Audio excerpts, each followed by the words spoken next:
Hi everybody, welcome to Bike Revs. I'm Mark. Now I know I'm long overdue talking about this, my new to me Triumph Speed Triple 1200 RS, but spoiler alert, it has been fantastic. I can't tell you how much fun this bike is. I've really enjoyed every moment on it. Hasn't broken down yet either, which is great. I haven't had any errors on the dashboard or anything gone wrong with it at all. I've done nearly 2,000 miles and I've had it for almost 3 months. So at some point I will do a review on this bike. Now in the meantime, I need to start looking at fitting some mods. Now of course the sensible thing to do would be to stick some crash protection on, perhaps some sliders, some bungs on the side of the engines or engine casings, maybe even a front grille or a radiator protector on the front. Those are all good sensible things. I mean, I could look at a tail tidy as well, which would bring the number plate and the indicators up to here somewhere. The problem with that is, of course, you then get water that flicks up your back, and also it limits how you can use your luggage as well. However, it does look really good, and this thing is spoiling the whole look of the bike, so tail tidy it is.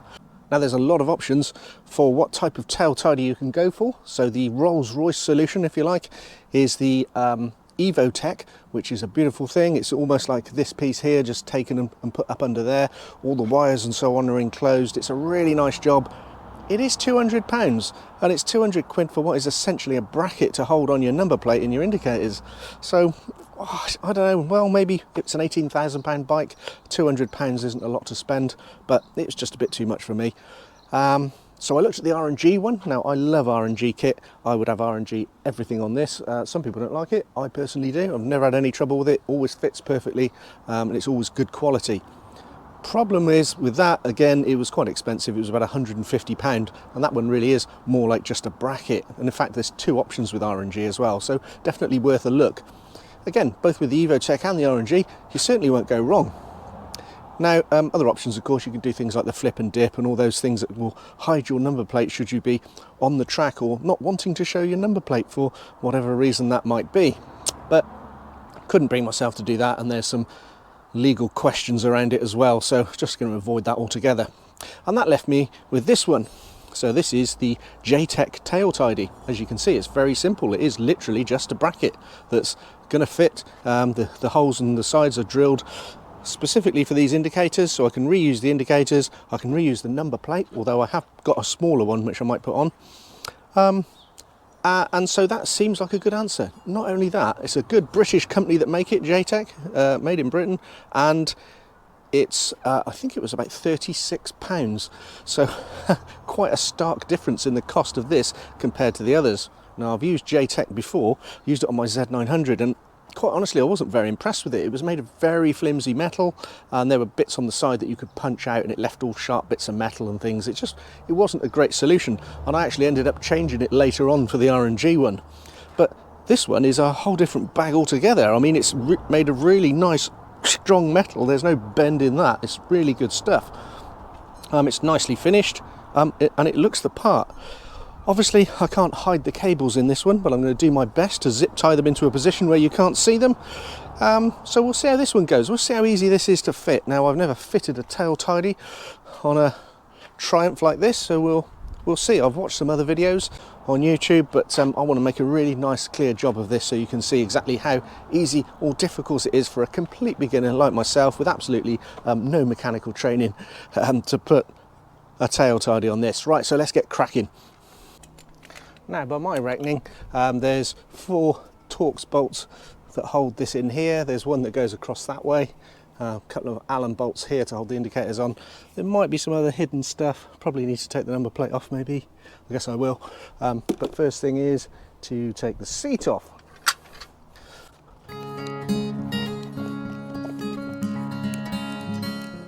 This is an aftermarket seat I bought on eBay. This is just put in place because I didn't see the point of having rear foot pegs if I couldn't put somebody on the back of it.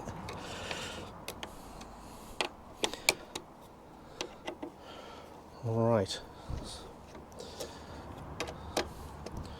I'm just watching the clock as well because I don't know how long this is all going to take me.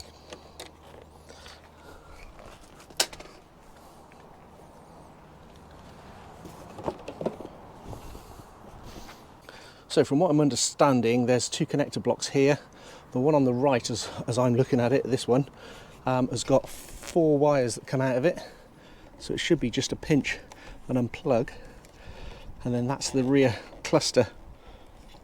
Then, come on, done. But how do you get that out of there?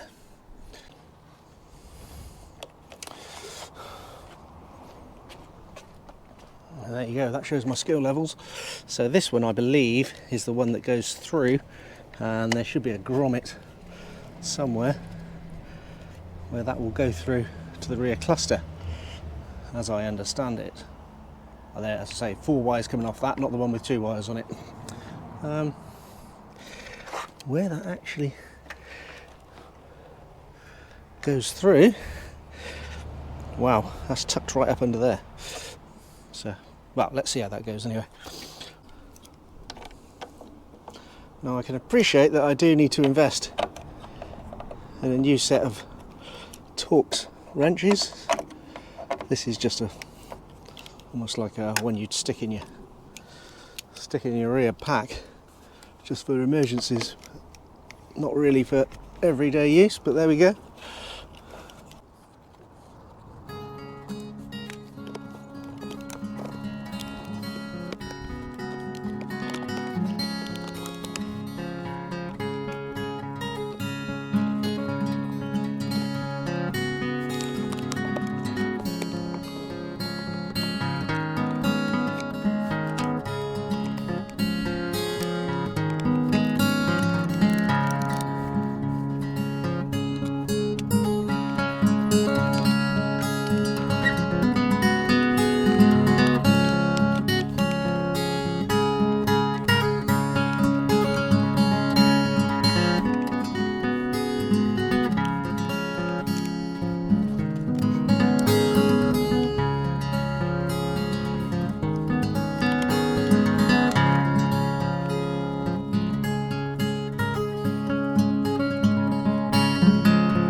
Okay, so far so good. That was really easy to do.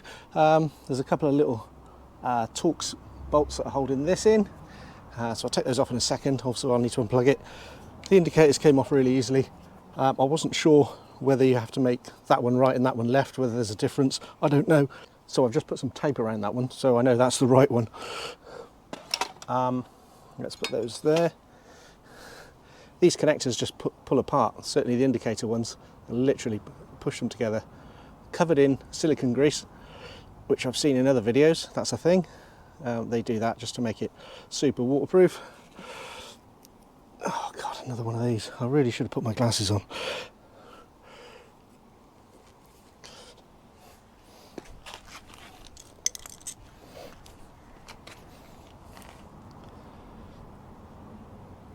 There we go.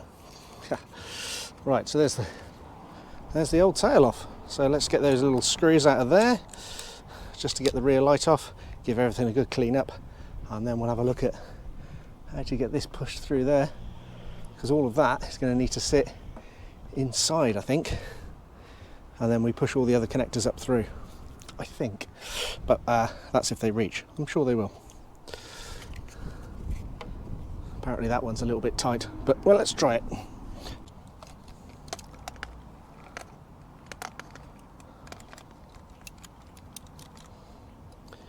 There we go, and there is the light. We may need these, I'm not sure, but let's put all that together. I'm not sure, yeah, I'm pretty sure I'm going to need those.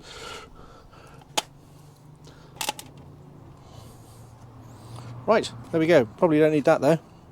So we'll give everything a bit of a clean up, get all the wires cleaned, and then I've got to work on this rubber grommet under here, which needs to be pulled out. In fact, I think this piece of plastic comes out first, if I recall correctly from the powers of YouTube. It just snaps out. Oh, yeah. Oh, that's made life a lot easier. Oh yeah, that's made life a lot easier. I forgot about that bit.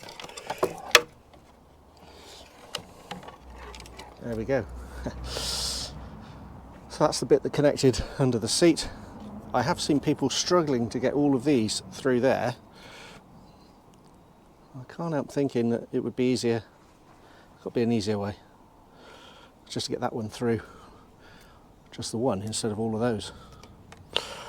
Anyway, that's what we'll do. And once you've got this bottom piece of plastic off, actually, what looked like a horrendous job of getting it through there is just suddenly looking a whole lot easier.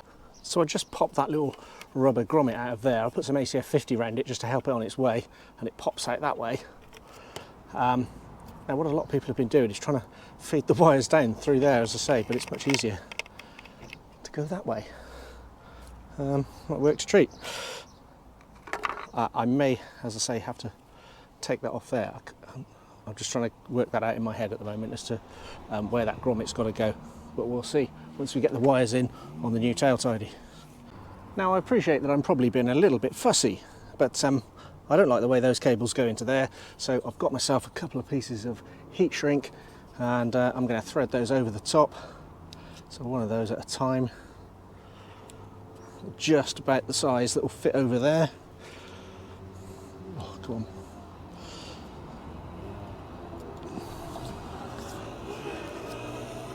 And then push it down, and it just goes nicely over that piece there as well. Oh, that's sweet. So I'm going to do that, and then I'm going to take that inside, apply some heat to it, get that shrunk onto there, and I just think that's going to be a much nicer job than it was before. So 2 of those to do, and then get them sorted. And there we go. I think that looks much nicer. I think it's probably going to help something. Not sure if it's really necessary, but that's what I've done. Next bit then, pretty straightforward. There's the tail tidy, thread the cables through, and then I'll need to bolt that into place, making sure, of course, that right is right and left is left. And I've just spotted a problem with my heat shrink. It won't quite fit through that hole now. So I tried to do a good thing by putting some heat shrink around there, and now it doesn't fit. So I'm going to remedy that somehow. Okay, so that didn't take a minute to fit that on. JTech give you 2 little hex bolts to hold in the light, because obviously that's not as thick as it was when it was going through the other tail. So new bolts in there. Also they give you a couple of new bolts there as well, a couple of stainless hex bolts and some nylock nuts and washers to go on there. And then what I did with that heat shrink was I had to take it off. I put the cable through, and then I put some new heat shrink on, and I've just put that over there because it hides what was effectively some wires that didn't have, as far as I was concerned, enough of this shielding around them. Didn't go as far as it could have done. So I've tidied that up. I think that looks really nice. That should now go up into the body of the bike, and this is where I need 10 pairs of hands to help me get it all up through. And I think the first thing though is I need to get that rubber grommet over all of those. So let's see if I can do that. Well, that was remarkably easy to do. So now it should be just a case of pushing those up through there and then into the bike. Now before I offer this up and feed all the wires back up through into the body of the bike, I've just plugged it all in to make sure that I've got left connected to left and right connected to right, and because I cleverly labelled that indicator as the right indicator but didn't label the cables where the connectors are, so I've got no idea if I've connected it up the right way, and the chances are I've got it the wrong way around, because that's the way it works really, isn't it? So let's get this on. So we've got lights, we've got the LEDs working. Here goes. Oh, left is left. Well, that's remarkable. I've actually managed to get those the right way around the first time. So yeah, quite pleased with that. All good. Right, so once again I've got 4 little bolts, Allen bolts with washers that came with the pack, and I think they're the ones I need to use on here. Yeah, those will be the ones, so they're not too long. So I've got those. I've got everything connected up going through there, so that should be really easy just to feed that through now. No fiddling around trying to plug things in inside. It just goes up and in. What could be simpler, he says.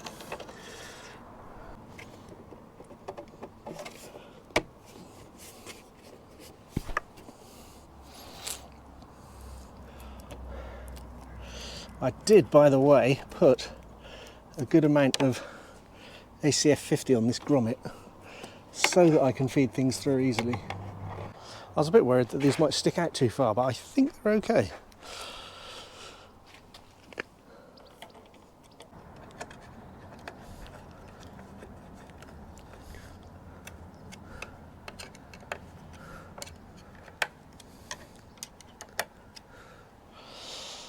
Now those are good, but thinking about it,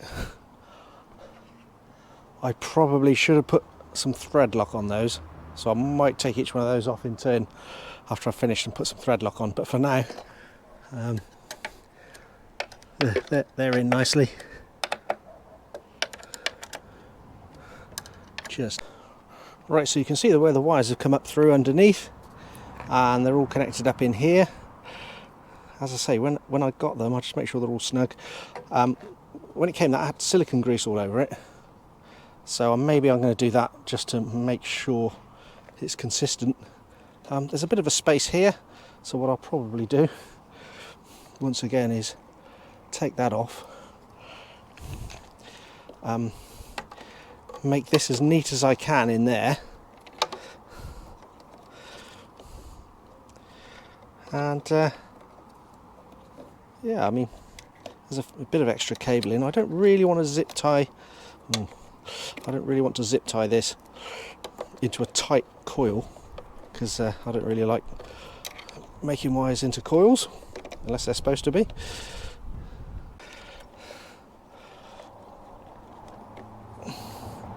Plugs in, lovely, and that then sits on a little plastic clip to keep it in place. Just there. So that's good, that's good. And those are coiled up under there. I think I will just get a little bit of silicone grease on there and a little bit of, as I say, thread lock under here as well, just to improve things. But that's it, then the seat goes back on, we're done. Right, so let me get on with those couple of little jobs and then we'll talk about number plates.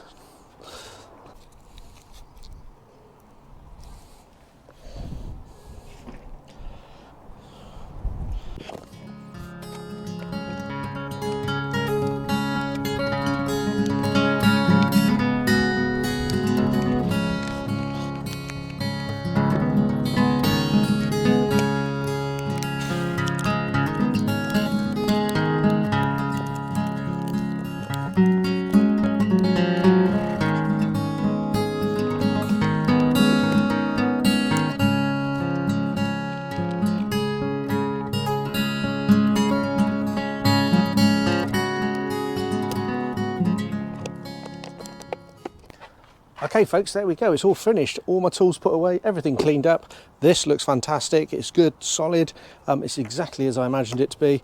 I'm really pleased with that.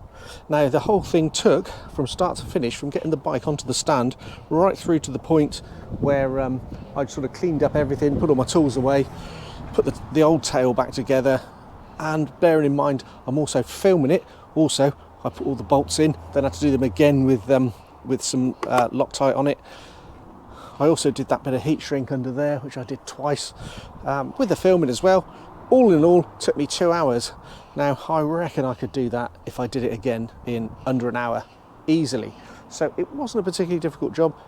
As I say, most people seem to struggle with getting the cables up through into the body of the bike, but actually, if you watch how I did it, it's not very difficult at all. So that was the bit I was worried about. It was really easy. So let's just have a look at what we've got to do next. Right, so as I mentioned, I've got the tail back together. I put as many nuts and bolts in it as I could, and the rest I put into a plastic bag, zip tied it all up, and that'll go on the shelf for another day. Of course, that used to sit there like that, so you can see the difference. I think it's fantastic, as I say. Right, next thing is a bit of a dilemma, because, as you may know, 9 inches is pretty standard in the UK, and that number plate is a big old thing sitting on there. Kind of spoils the look of the bike, but it's a legal requirement. Of course, these holes aren't drilled in the correct place, so they're going to have to need to re-drill some holes to get that to sit on there properly. It's a bit grotty. So what I've done is gone online and I've ordered something altogether smaller. Now my replacement number plate, if I'm going to use it, not sure yet, is actually 7.5 inches. All the lettering's smaller. It's kind of the size that's not really going to attract the attention of the police, but technically it's not legal. It doesn't have the British standard written down in the bottom right hand corner that this one's got. That's a legal requirement. And also the lettering's just too small. I mean, you can see the size difference. So that's a standard 9 inch, that's a 7.5 inch. So which do I go with? Do I go with that, which I think looks pretty cool, or do I go with that, which is what I'm legally obliged to do? Well, obviously I'm going to have to say that one because I'm filming this for YouTube, but let's have a think about that.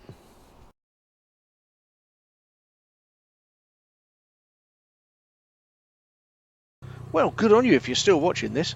Now, as you might be able to see, I opted for the smaller, legally questionable number plate. If I do get stopped, I would expect to simply be told to change it or maybe get a fine, but that would be a bit harsh. So let's see what happens. Essentially, I'm doing this as an experiment for you guys. I'm taking one for the team, and that's exactly what I'll tell them. Anyway, thanks again for watching. Keep your chains oiled, and I'll see you all soon.